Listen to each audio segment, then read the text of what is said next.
You're listening to Leadership Recalibrated, where we dismantle outdated leadership playbooks and explore the new way to lead. I'm Lori Lalonde, founder of Her Executive Ascent, and I created this podcast because I was tired of hearing the same recycled advice about what it takes to be a good leader. You know the scripts: be more confident, lean in, develop executive presence. But what if those scripts were written for a leadership model that no longer works? What if the future of leadership looks less like commanding authority and more like strategic influence, emotional intelligence, and authentic power? Each week, we take on the questions most leadership programs avoid, the power dynamics nobody teaches, and the decisions that actually shape your career. This is where you stop following the old rules and start designing the leadership career that fits who you are now and where you're going next. Let's recalibrate. Welcome to Leadership Recalibrated, a leadership insight series by Her Executive Ascent. I'm Lori Lalonde, CEO and founder of Her Executive Ascent. Every leadership team right now is talking about AI. The slide decks are full of it, the board presentations reference it, the press releases announce it, and on the ground, the people actually responsible for building and delivering are quietly panicking because nobody gave them the time, the tools, or the training to actually do it. Today's guest has spent her career on the practitioner side of that gap. Heather Gawel started in mechanical engineering, moved into product management, and spent the better part of 2 decades leading product teams through hardware, software, and everything in between. Earlier this year, she made a decision a lot of leaders are quietly considering, but few actually make. She left the corporate seat to go deeper.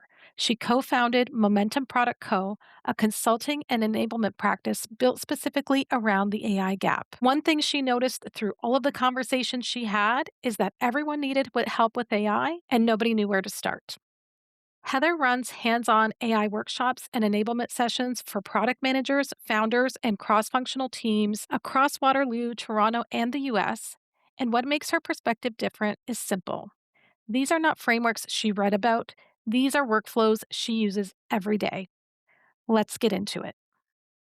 Hi, Heather. Welcome to the podcast. Thank you so much. I'm so excited to be here. Well, I'm excited to talk to you today because we're going to talk about a different angle of AI and the way things are going based on your expertise. But before we get into all of that, take us back to the beginning. So, how did you get into the space that you're in right now? And if you can share with the listeners your background, your experience, and what was your path from start to leadership, essentially? Okay. So the journey is long, it feels, and a bit of a windy road. So I started my career actually in mechanical engineering. I did materials wear study for my master's degree in engineering, and I pretty much moved into product management shortly after that. And I spent the majority of my career moving through product management first started in hardware, and then I was in hardware software combination and then pure software for the last decade and a half. And I have been a director, I think, 3 times. And then my most recent role, I was a VP of product and design at a B2B SaaS scale up in San Francisco. Amazing. And yeah, so I think the big change for me has been I transitioned from being an in-house corporate employee to a consultant with a specialization in AI in January of this year. So myself and my business partners decided to fill this gap by starting a specific consulting business around this, as well as doing product and design leadership for B2B SaaS orgs. I love that. And I think that this is an area that's not explored enough because when we hear about the space within AI, we talk about how people are leveraging it to automate away tasks or how they're using it in their day to day, how developers are using it to speed up coding in their work. But also, no one realizes the unsung heroes behind all of this is really around the product managers that have the vision and bring the vision to life for whatever company they're in, whatever their target audience is, bringing those use cases to life. And so I'm really excited to dig into this discussion with that lens today. And so you moved out into this consultancy, and now this is something that you work with companies on. But I'd love for you to maybe take us back to the point where AI may have shifted from something that you just read about in the news and to something that actually changed the way you work.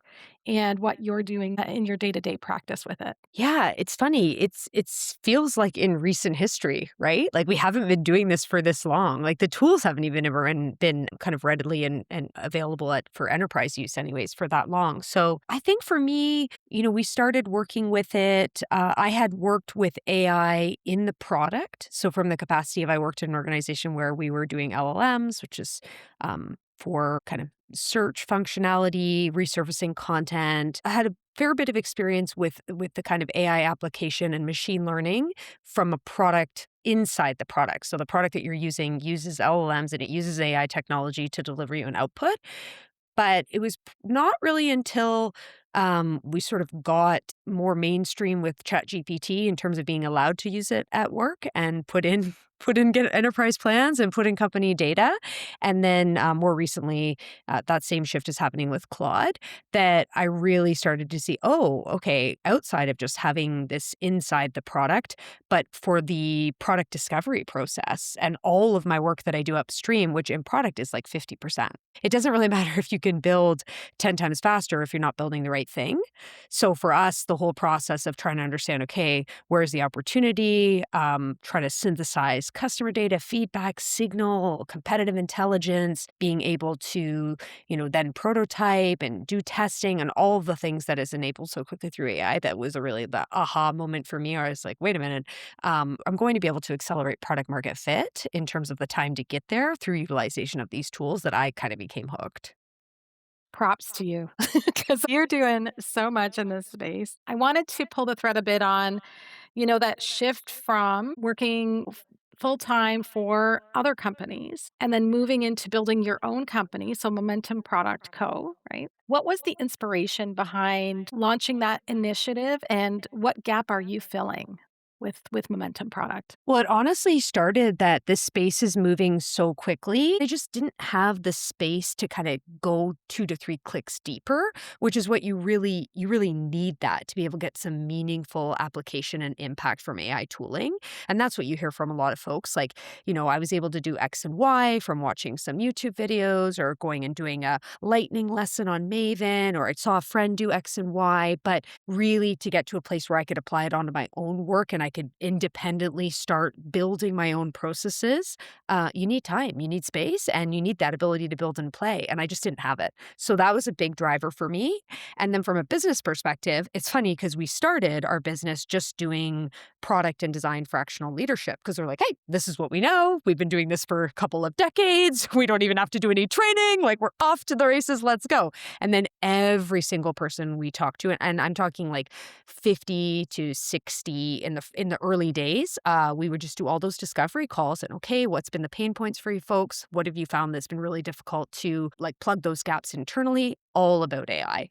Everything was on AI. And since we had already, been struggling and doing that early adopters in our own organization and then spent a lot of time like ourselves becoming deep experts, we just thought, well, this is perfect. Like we should just go and try to build enablement tools that works for both product design. And then now we're doing it for more general tech workers and workers in general. But yeah, that's kind of how it started. Yeah, to the companies that are listening or the leaders that are listening, you want your teams, your leadership to embrace AI, to learn AI, but you're not giving them the time and space to do it.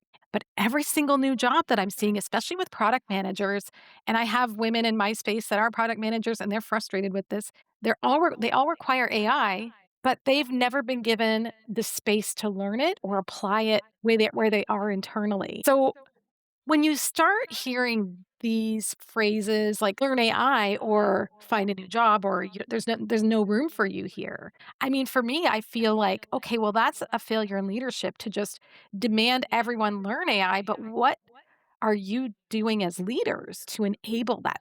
To give them the time, the space, and even provide the proper training.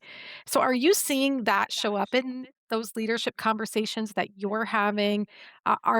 Are they at the phase of enforcing everybody to use AI, or is there more of a pragmatic discussion around what? it actually looks like and how to practically get everyone up to speed. So I think what we're hearing is the pressure is top down. So it's coming from the board, PE firms, investors, and then subsequently leadership to the teams. And a lot of the conversation is like AI in the product for the non AI native companies. So, Yeah. new companies, a lot of the ones that are being funded, and quite frankly, a lot of the new companies that are just coming to fruition these days are all AI native technology. So, they tend to be a little bit farther along because like their products are AI native. So, typically the people working on them have deeper fluency. But for majority of other companies that are not in that situation, it's like this idea like stick a chatbot or do this or find Mhm. something that's going to make this, use the amazing competency of this technology in our product, whether it fits or not. So that's what I'm hearing from people, that there's this expectation. And a lot of people in product are like, but hold on, and that they're not getting the support for really a lot of their other work that would benefit from kind of getting some of these tools into the mix and accelerating the approval of them and ensuring that everybody is kind of supported to use them, and even just having a cohesive strategy. Like most other things in business, you don't just give to one employee. You say, hey, this is the team norm. Like these are our KPIs as a team, these are our KPIs as a department and as an organization. And we're all kind of leveling up to this, what our North Star is as an organization. But it feels like a lot of people are sort of on their own, like doing something, experimenting, showing what they experimented with. But a lot of those learnings are not being incorporated to any type of system that are then being rolled out and the team is benefiting from them. So I'm seeing that shift happening now with folks that were early adopters. They were the first people to bring the Claude. They've had enterprise licenses forever. And now they're like, okay, we've got to have like team skills and we've got to have a program to graduate something from a team skill to an org skill and harnesses and things of this nature. But it still feels like there isn't the infrastructure for people to really apply it at scale across their team. You're kind of on your own. When you see that happening, what do the conversations look like as you're working with these companies that are, bringing you in to assess what's going on and how and how your tooling will fit in? What are you able to I guess shine a light on in those moments? It feels like almost like a bell curve where the people I'm not sure how to describe it, but the people at the top have high urgency. Like we have to do this. Our company depends on it. Then you sort of get into this like leadership level where they're not really using the tools and they don't have to do those jobs every day. So they don't necessarily they're not necessarily accountable for shipping faster or finding product market fit faster or getting an AI functionality into the product. Like they do it from a strategy level, but they don't actually have to do it, like tools Yeah. wise. So they are like, yeah, things are, we're building slide decks. We're talking about it. We're talking about how this could look like. We're trying to find best practices, but you don't quite feel the same urgency. And then as you go down into like the VPs and the directors and then ultimately to the IC, now we're in panic mode.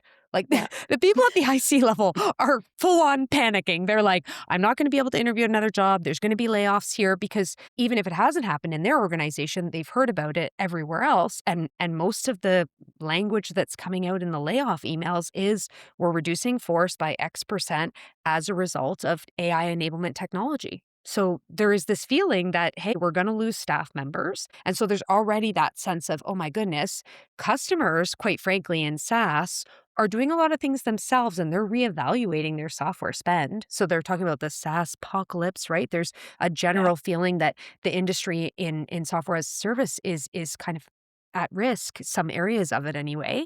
And you just feel like there's this sense at the bottom of like, okay, I've got job security. I'm enabling technology that is going to possibly replace some portions of my job. And I have to do it with less people, and people that supported me with my role before maybe won't work here or don't work here anymore. And I don't have a playbook. Yeah. Right?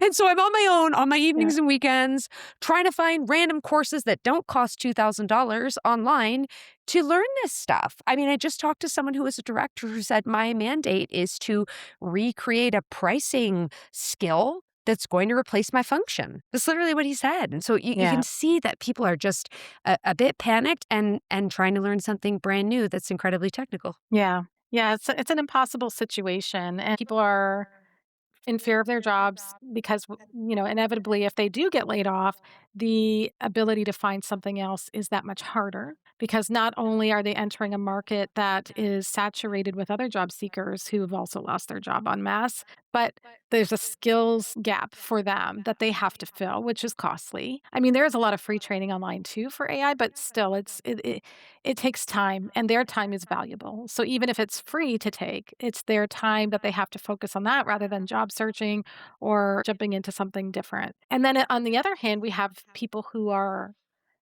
also considering just leaving because maybe they're close to retirement.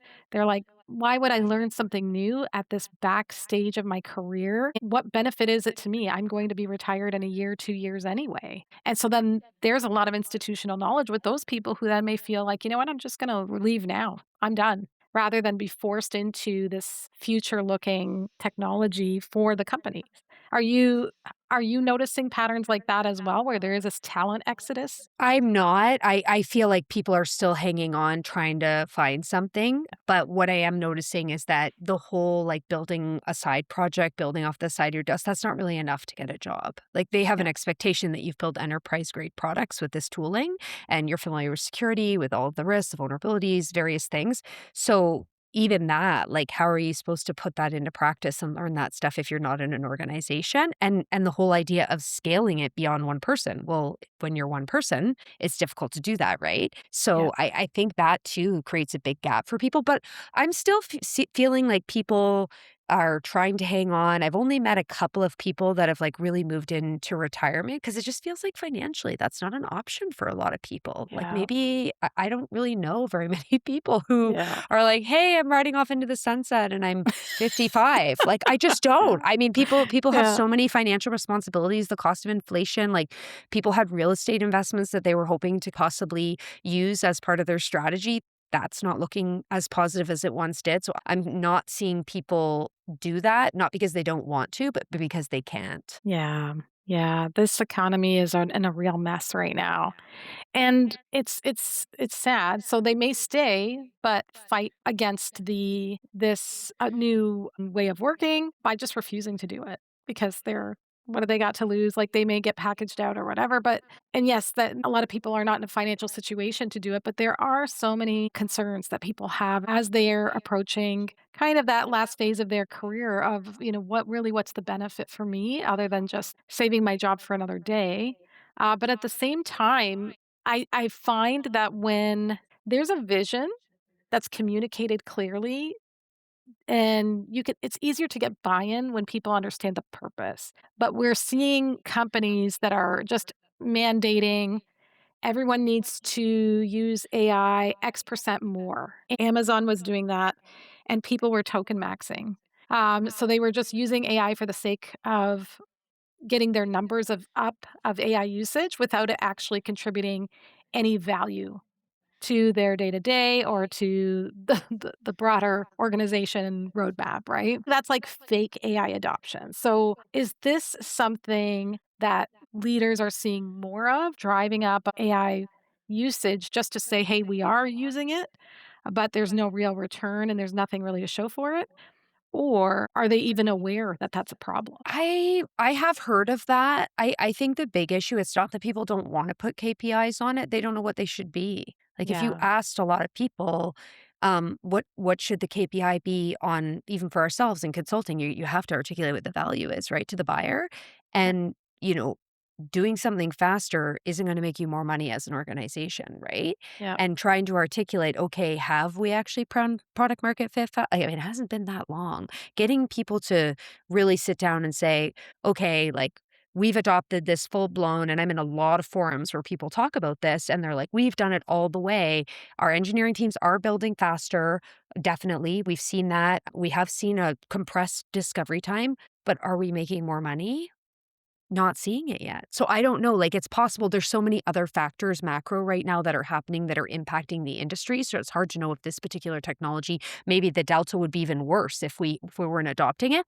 But It's pretty difficult to put, like, solid KPIs on what good should look like, at an org level right now. I think for AI adoption, it's a little bit easier in engineering. Like, I feel like they've been doing this for 2 years, and they have it very clear. Like, okay, if the goal is that you wanna have X percentage of your code written by agents, there are some organizations that are going in that direction. It's like, okay, perfect. There's so many different things that I think that they've done that's been a little bit more black and white, but in different adjacent parts of the org, what does good look like? I mean, I Yeah. feel like we're kind of getting it in product and design. We've been doing some things, but then you go out to marketing or potentially finance or operations or sales, and it's like, what's that supposed to look like? And I feel like it's just really hard to articulate, and subsequently then hard to know how to set benchmarks for the team if you don't know where you're going. If you don't know what good looks like, how are we supposed to judge people if they're behind or ahead? So subsequently, everyone just is behind because we don't know what the numbers are, right? Yeah, absolutely. And so, yeah, that's an interesting conversation. And is that one that you have with the leaders that you're working with? What, just with everyone being behind? Well, with what is a baseline? What does Yes. good ROI look like? They're Yeah. asking us, like, "Well, what are you seeing from other organizations? Like, what have been the discussions in other places, and how are we articulating this?" And so I think everyone's trying to understand how to bring back to their boards, "Okay, we've adopted, we're all using it, like, all of the things that you've said, we've checked all these boxes. What is the expectation and what's realistic to be able to put back to their boards?" If it's gonna be purely revenue, I think that's been tough for people to kind of put forward and prove. Yeah, for sure. I mean, if people are adopting or if corporations are adopting AI solely to see like an impact in revenue in the short term, they're going to be very disappointed just because the cost to adopt any technology has always been required. There's been that curve, right? Where in the beginning of any new technology, everybody's onboarding, everybody's learning. So there is more of a runway for the spend in order for people to build the expertise to then be able to accelerate with it later and actually provide some real return on that investment. But I feel like with AI, people are underestimating the runway that's needed here. And And the public story is like, we're gonna ship faster, so we're gonna have that productivity multiplier. Every employee is gonna be 10x of the current version of themselves. We'll have agents doing all of this admin work so we can focus on strategy. And then AI native features are really gonna be kind of table stakes. So we need to have those in the products because we're gonna be obsolete if we're not able to deliver that. So I feel like that's what people are saying, but that quieter story might be more about headcount, right? Because the yeah, idea would be, hey, if we're going to be more productive as an individual, then maybe we need less individuals to be able to serve the same market. So I don't know if that's really, we're going to grow our revenue without growing our headcount is kind of what is happening behind the scenes. And I think a lot of like this notion that maybe we don't need mid level of executives and everyone's going to be a super IC contributor because even now, when you look at a lot of the job descriptions at, director level, if you read through them, there's a lot of IC tasks involved there. And even the interview or what's expected to show there would indicate that you are on the tools and you're really able to kind of show them, hey, I've built these agents, I've got this going on, I've got multiple workflows automated, and you have that kind of deep understanding. Historically, that wouldn't be necessarily something that you would be doing, like if you're a people manager, but now it seems that's sort of the way. So it's possible that maybe just the org structures will be changing too. yeah, it'll be interesting to see how that shapes out because when I was in that role, it was challenging enough to just keep up with the delivery because as a director, like you're a project manager, you're a people leader, there's so many different things that you're pulled into or that you need to answer to, that it's interesting to see if people have the time to also operate as a super IC without sacrificing something else. And what does that look like? Because again, in the near term, as this is fairly new in a lot of organizations, there's some ramp up. And then if they build those agents, are those agents custom to them?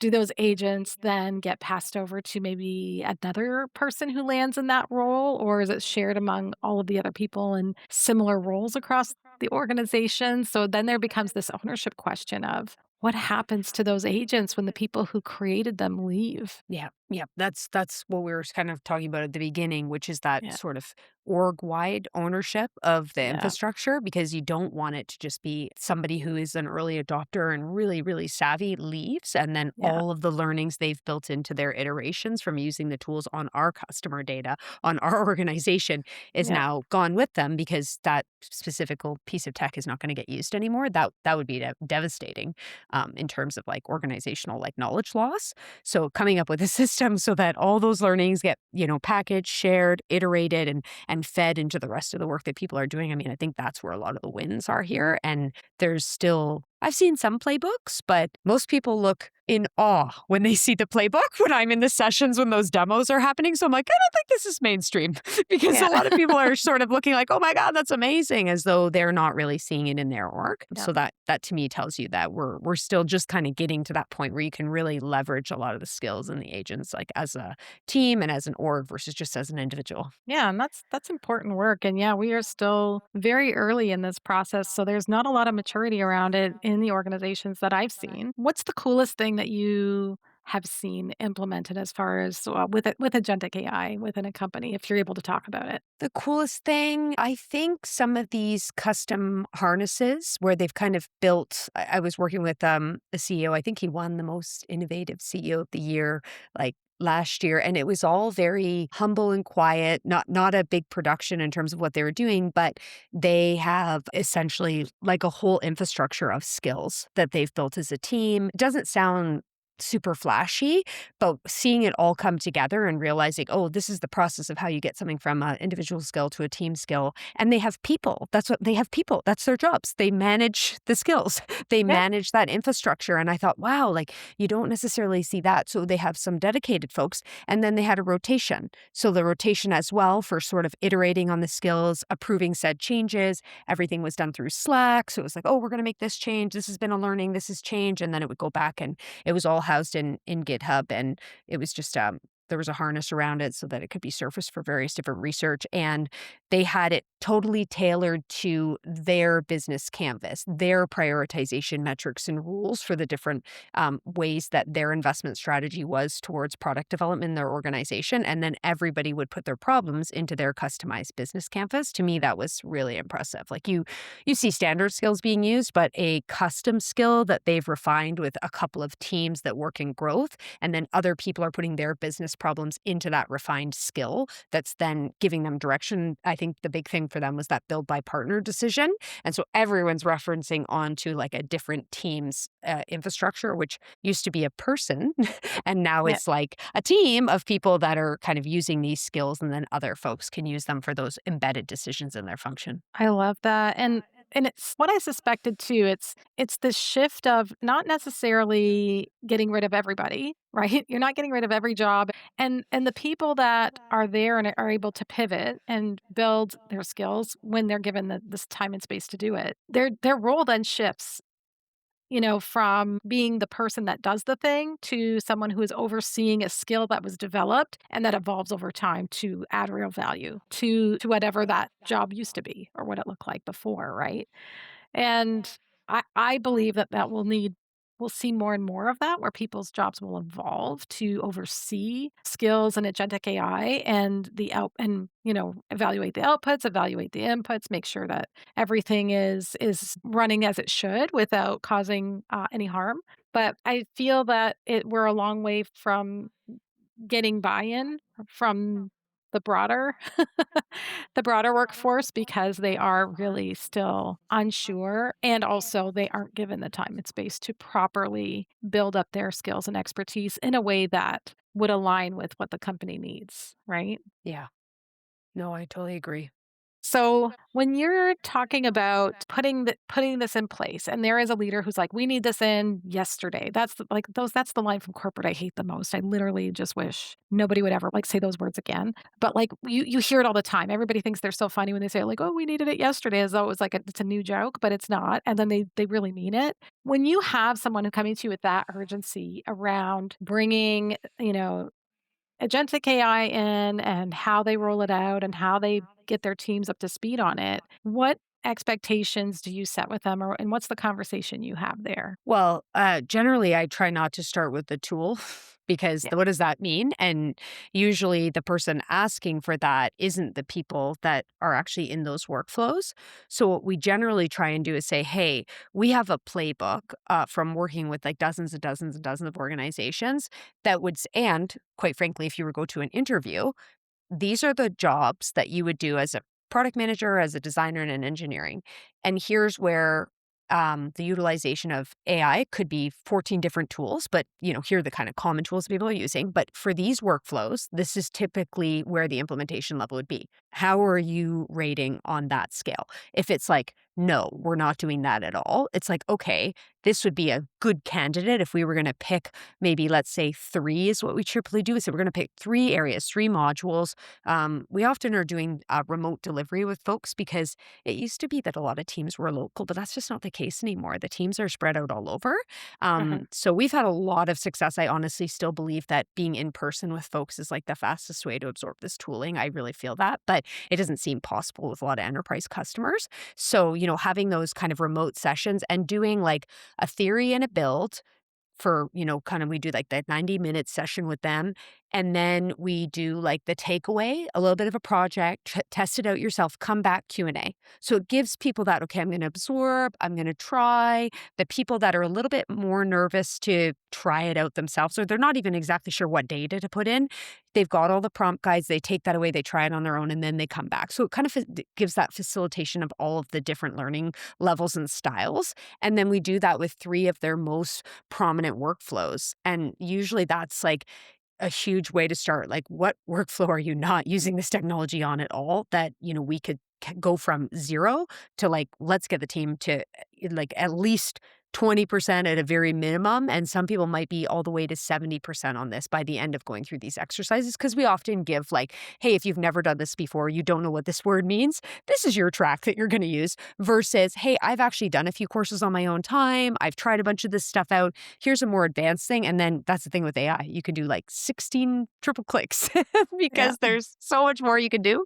So that helps a lot with getting people moving on the curve. But it has to be doing. It has to be people who do this job are now using these tools and they've tried it. They've been given an opportunity to ask questions, and doing that across a few of the most critical workflows has been what we've found has been the most successful. That's the right way to do it, right? That's the pragmatic approach in bringing in a technology that is this powerful and ensuring that there is the guidance around leveraging it as well as proper training for it, as well as the experimentation piece, which we're missing so much of, right? It feels like everyone just wants results immediately. I remember back in corporate when they brought, an internal version of ChatGPT in, and the only training everyone got from it was, "We're having a contest to create all these prompts. Enter your prompt in the prompt library." But nobody was given training on what's the art of the possible for their world. What does a good prompt look like? What makes sense in using it? What shouldn't I be, using it for? And what data can go in? What data can't go in? I think I had to ask the question about 5 different times. Is this truly an internal instance? It took a while to get a straight answer on even that alone. Um, and that's concerning. So it's like really when these rollouts happen, the people who are bringing it in, who are rolling it out, I believe if they have a clear vision on how they can operationalize it, set up the guardrails and communicate what to do, what not to do, and then give the ground for experimentation, sure, but experimentation in that way of just see what you can do with it, build a prompt library. Okay, now you're supposed to be using it 30% more time, in your day to day. So you let me know how you are optimizing with AI. That's not real training. And so you talked about some external training or some external resources that people can dig into. What's your favorite? In terms of external resources, so I've been in the Lenny community forever. I think I told you this about when I met you. So, one, there's a massive GitHub repository of so many resources by like the best in the business. So that to me, I find so useful because there's a lot of skills I'm creating myself, but finding people with expertise in areas that have skills already that you can use has been amazing. And then just access to a lot of different tools. That's been a way to kind of try a lot of the different things that are tied into some of these workflows. So I find Lenny's newsletter is a great one. One, they just have amazing content on this topic and others, Yeah. and then you also get the resources if you sign up for that. Really quick, like this isn't a one and done thing. Like, it's not like a certification that you just take and you're done with it, right? Like, even in the time we've been in the business, we have built entire custom workflows that these tools have then launched. We're like, Yep. oh, we don't need a whole managed agent platform. That was a waste.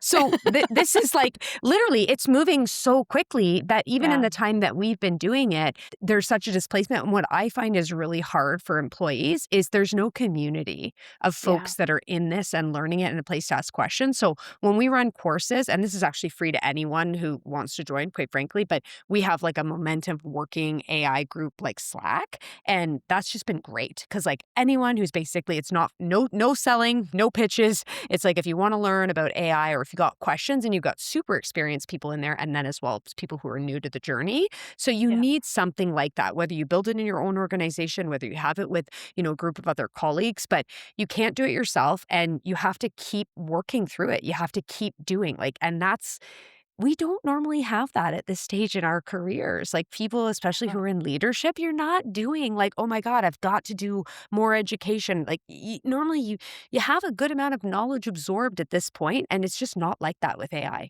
You have to constantly be on it, trying different things, testing different hypotheses, and that's where I find it falls down if you don't have a good support community. I am such a community person. That's how we met. We met at the AI Mhm. Collective one night here in Kitchener Waterloo. I love communities. And even if you have a community within your organization, right? I say still look to join at least one external community because within your organization, there's only so much that you'll hear about or that you'll be able to expand your thinking on based on what other people are doing. But what I love about community is when I hear about all the cool things other people are doing, and then that inspires me to go do some research on that. Well, and even the discussions we were having at the AI Collective, and there was another woman there that we were talking to about like agentic AI, and she shared an idea she had. But that fired me up. I came home and I'm like, "I'm so fired up." I signed up for Lenny's newsletter, like, immediately. That's great. I installed Granola AI, but, like, I was like a kid in a candy store. I was going crazy because 'cause I'm like, "Oh my god, these are all tools that I would spend money on anyway to learn this." But now, I with Lenny's newsletter, I was like, "I'll pay for the subscription for Lenny's newsletter, but I'm getting, like, I don't know, 10 times the value back Oh, in yeah. these Oh, tools, which yeah. is freaking phenomenal." And so now I get to play, and that's fun. So even that to me, I was just, like, literally so hyped up. I don't think I went to bed until, like, midnight that night because I was so excited about all the discussions that I had we had at that and and just, like, hearing it what everyone else was doing. And that's to me, the benefit that comes out of AI is just really how people are coming together to share their stories and what they're doing and how we can learn from each other, not the tool itself. So that's for me. That's what I found really exciting. But yeah, Lenny's newsletter, 100% agree. I remember messaging you after being like, "Thank you so much for telling me about this." So yeah, that's awesome. It's a good one. So before we wrap up, I love to end the podcast with the same question, but just with a twist. So you've watched how AI adoption is actually playing out inside product orgs versus how leadership is talking about it. If you could retire one rule from the current leadership playbook related to AI adoption, what would it be and what would you replace it with? I think just the idea that, more is better, like you said, like, either whether it's commending people that have maxed out their tokens or, all of the various prompts or tried different things or vibe coded, like, lots and lots and lots of different stuff. I think we should probably get a little bit more tight on what, like, the impact is and what our goal is as a team or as an organization. Like, you gotta give people some direction of where they're going. So if the idea in your org is, like, product market fit, that's what a lot of I've heard that from a few different organizations. We moved from, like, faster is better and, doing more like speed from an engineering perspective, and now it's like, hey, like we're gonna find the next best thing faster. Well, what does that look like then? Like, what exact AI tooling should people be using, and what is the expectation of what we need to be really good at to be able to execute on that? So to me, that's I would rather see that kind of articulation from leadership a little bit more rather than this idea. Like, there's a lot of AI theatrics, right? Like performative Yes. stuff. Like you look at people that are going to the demos and even going to a lot of the demos that we would see, like half the time I'm like, you could never use that in enterprise. There's Yep. absolutely no way that would be useful in any way, shape, or form. So I mean, it's cool that, people built some 3D modeling thing, but having worked in 3D modeling software, I'm like, that's nowhere near what the capability would be for an actual product that someone would buy. So that idea that's like, this isn't impactful. It's cool, but it's not impactful and no one would buy it. So I think we have to get a little tighter on, yes, it can do a lot of things, but if you're in product, you should be focused on like, where's the value to the customer and how are we going to deliver that as fast as we can? And then pick different workflows or whatever automations, all the things that we can, yeah, execute on to be able to move forward in that way faster. Love it. Yes, because that's where the innovation will really happen, is when there is that vision, that strategy, that roadmap, and a clear direction. And leadership, you own that. If anyone is listening and you're in leadership, you own that vision. And AI is not a strategy, that's just a tool. So figure out your strategy. Heather, this was an awesome conversation. I am such a fan of everything that you're doing. Would you share with people who are looking to work with you or need to bring you in? How can they find you? Yeah, you can find us on LinkedIn. That's probably the easiest one. So you can look for me directly, Heather Gawel, on LinkedIn, or our website is also momentumproductco.com. And you can reach us to us via LinkedIn or our website. And yeah, we do free consults. So if you're looking for support inside your organization, and then we also do individual contributor support. So we run a lot of courses. We have a Build with AI course that's actually coming up June 18th at Communitech. And we are also going to be running power hour sessions at Communitech, which is going to be really great. It's going to be a little bit more accessible to any average tech worker. So you don't have to have any experience in this stuff. You can just show up and we'll run through a curriculum of, how to do skills, how to build an agent, how to make your own voice so AI sounds like you, things of that nature. But our Build with AI courses go much deeper. Like we build a competitive intel agent. We talk about things like we were just saying for customer feedback. I mean, anyone can dump in a couple of different sources, but the idea would be find signal that isn't currently available to many people with our cognitive loads that we can manage. So this would be like all of your support tickets, your NPS scores, your gong calls that sales has, what's happening on Reddit, all these types of signal you can fill in and compare it against some of your working business hypotheses. So those are some examples as well as prototyping that we do in our deeper dive Build with AI courses. That's awesome. And I will share all of the links in the show notes for everyone that's listening so that you can access that. And if you have any questions, reach out to Heather, like she said, on LinkedIn. Thank you so much, Heather, for your time today. This was a phenomenal conversation and one that we need to keep having. Oh, thanks for having me, Lori. I really appreciate it. AI is not a strategy, it is a tool. And if you are in leadership, you own the strategy. Write that down because most organizations are getting this backwards right now. They're treating AI adoption as the destination when it is actually the vehicle.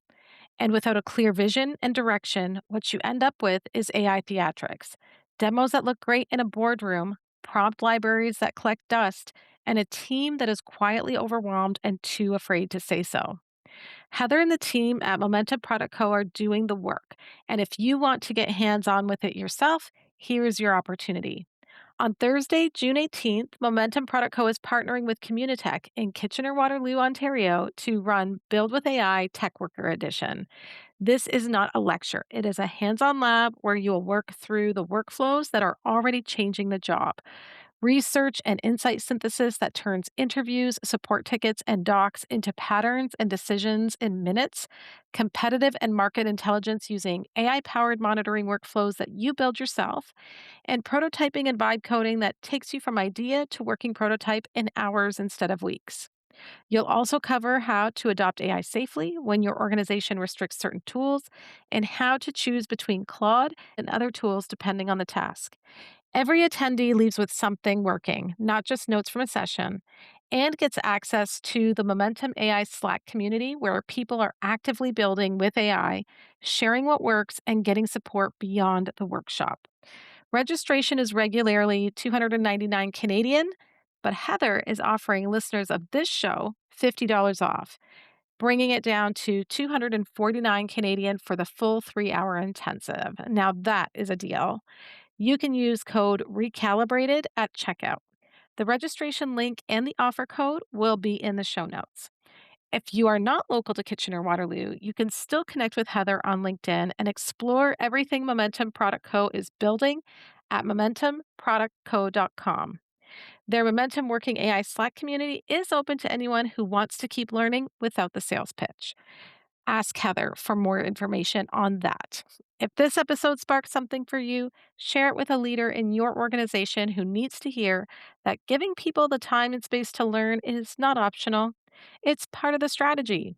Leave a comment and tell me what landed. And if you have a minute, a review goes a long way in helping this show reach more women who are navigating exactly this.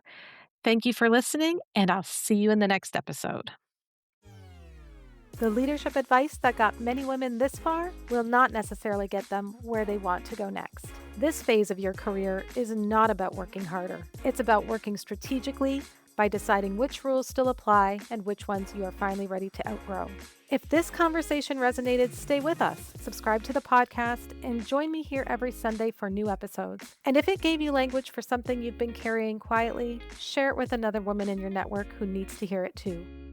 Until next time, lead with intention, question everything, and change the rules for the better. I'm Lori Lalonde, and this is Leadership Recalibrated.